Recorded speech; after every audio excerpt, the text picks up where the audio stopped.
নমস্কার। আমরা প্রায় ইংরেজি শব্দ শিখি, কিন্তু কটা শব্দ সত্যি সত্যি মনে থাকে? আজ আমরা একটা শব্দকে শুধু মুখস্থ করব না, এর একেবারে ভেতর পর্যন্ত দেখব। এর জন্ম থেকে শুরু করে ব্যবহার পর্যন্ত সবকিছু জানব, যাতে এই শব্দটা নার্ভসেন্টরা আমাদের হয়ে যায়। তো চলুন শুরু করা যাক। প্রথমেই একটা জরুরি প্রশ্ন, একটা নতুন শব্দ শেখার সবথেকে ভালো উপায়টা আসলে কি? শুধু ডিকশনারিতে তার মানেটা দেখে নেওয়া? না, একদমই না। একটা শব্দকে যদি সত্যি সত্যি নিজের করে নিতে হয়, তাহলে কিন্তু এর গভীরে একটা ডুব দিতেই হবে। আর সেই যাত্রায় আমাদের আজকের শব্দ হল arduous। চলুন তো একবার একসাথে উচ্চারণ করা যাক। আ ডু আস। আরেকবার arduous। দারুণ। বেশ, তো কোনো শব্দকে বোঝার প্রথম ধাপটাই হলো তার আসল মানেটা জানা। আর হ্যাঁ, তার সাথে সাথে তার উল্টো দিকটাও চিনে রাখা। চলুন সেটাই আগে করা যাক। আর্ডুয়াস শব্দটার বাংলা মানে হল অত্যন্ত কঠিন বা খুব কষ্টসাধ্য।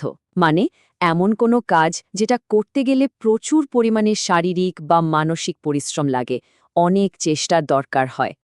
আচ্ছা, বিষয়টাকে আরও পরিষ্কার করে বোঝা যাবে যদি আমরা এর সমার্থক আর বিপরীত শব্দগুলো দেখি।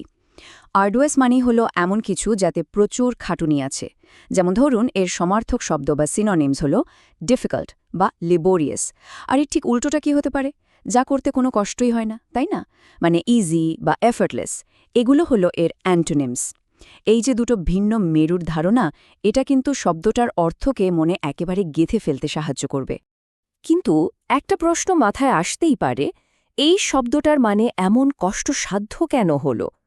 আসলে একটা শব্দের উৎস, মানে সেটা কোথা থেকে এসেছে, তা জানলেই এর পেছনের আসল গল্পটা পরিষ্কার হয়ে যায়।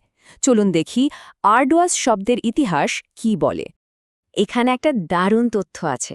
এই আর্ডিয়াস শব্দটা এসছে একটা ল্যাটিন শব্দ আর্ডুয়াস থেকে, যার মানে হলো স্টিপ বা খাড়া। ভাবুন তো একবার, একটা খাড়া পাহাড় বেয়ে ওঠার কথা। এই ছবিটাই কিন্তু শব্দটার মানে মনে রাখার জন্য যথেষ্ট। এই সংযোগটা একবার দেখুন, কি অসাধারণ।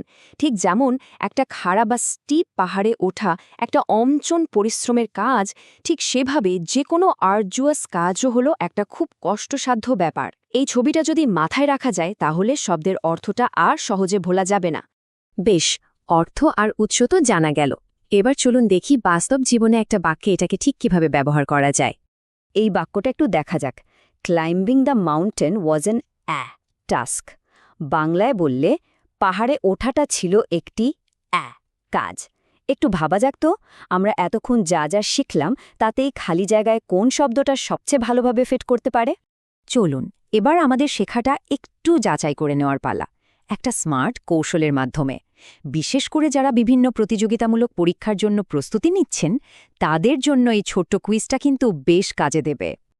তো বাক্যটা হলো climbing the mountain was an arduous task. আর অপশনগুলো হলো এ ইজি মানে সহজ, বি প্লেজেন্ট মানে আনন্দদায়ক, সি আর্ডিউয়াস মানে কষ্টসাধ্য, নাকি ডি সিম্পল মানে সাধারণ। কোনটা হবে সঠিক উত্তর? একদম ঠিক। সঠিক উত্তর হল সি আর্জুয়াস। কারণ আমরা সবাই জানি যে পাহাড়ে চড়া নিঃসন্দেহে একটা অত্যন্ত কঠিন আর পরিশ্রমের কাজ। যারা সঠিক উত্তরটা ভাবতে পেরেছেন তাদের সবাইকে অভিনন্দন। তাহলে চলুন পুরো বিষয়টা এক নজরে আর একবার ছালিয়ে নেওয়া যাক। আমরা শিখলাম আর্ডুয়াস মানে হল অত্যন্ত কঠিন বা কষ্টসাধ্য।